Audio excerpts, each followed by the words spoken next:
Good morning, Hope Church Sittingbourne. Morning. Welcome to, I think we've worked out as day 12 of our prayer and fasting series. So well done for all that you've done so far. And welcome to another day of praying into some of the prophetic words that we've had for our church. So the first one we're going to start with is a word we received a number of years ago.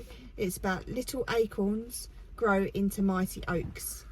And the encouragement was to not despise the day of small things, and that's from a verse in Zechariah.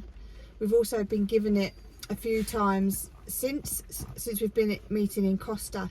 There's a picture up on the wall that says about coffee beans take 5 years to mature into plants, and so that encouragement is that we're in a state of growth, and that's a really good thing. And what we've actually got is really good and healthy, good DNA in it.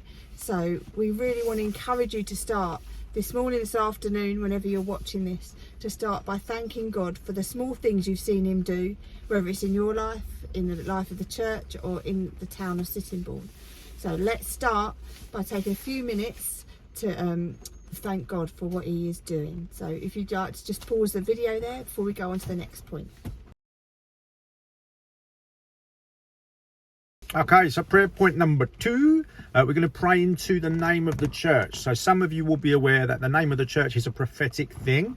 It was given to us by God from a number of different sources. We kind of felt it in the spirit, and then it was confirmed. One of our friends in Faversham had sent us a prophetic word that said hope isn't just the name of a church, but it's an attitude of the soul. And so you might be aware that the word hope, 4 letters, you've got the first one is H for honouring Jesus, the O is obeying his word, the P is praying beyond ourselves, and the E is everyone a witness. And so when we gather in running partners, that's a lot of the questions we're asking. How are we getting on with honouring Jesus, obeying his word, praying beyond yourself? Are you sharing the gospel with anyone? How's your witnessing going?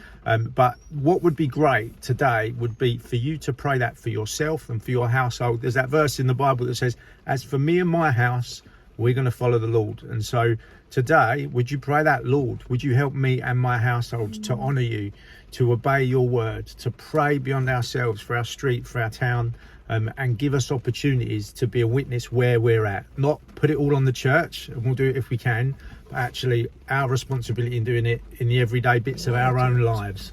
We are the church. If we're not doing it, the church isn't going to be doing it.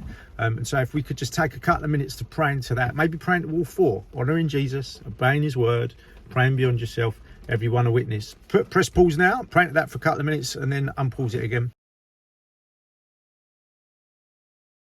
The third prayer point is we've had this word which came in from friends in Faversham about us having like unlocking doors, having keys to unlock doors. So if you've ever been in the Golden Hope pub, it's quite central to a lot of the stuff that we carry prophetically, actually, from the early days. Is it used to be a police station, and they've got a lot of cells and things like that, and all over the walls there's a lot of imagery to do with locks and keys and kind of chains and padlocks and stuff like that. And on the bar particularly, there's loads, hundreds of little tiny keyholes that are illuminated from behind. So there's all these little keyholes full of light.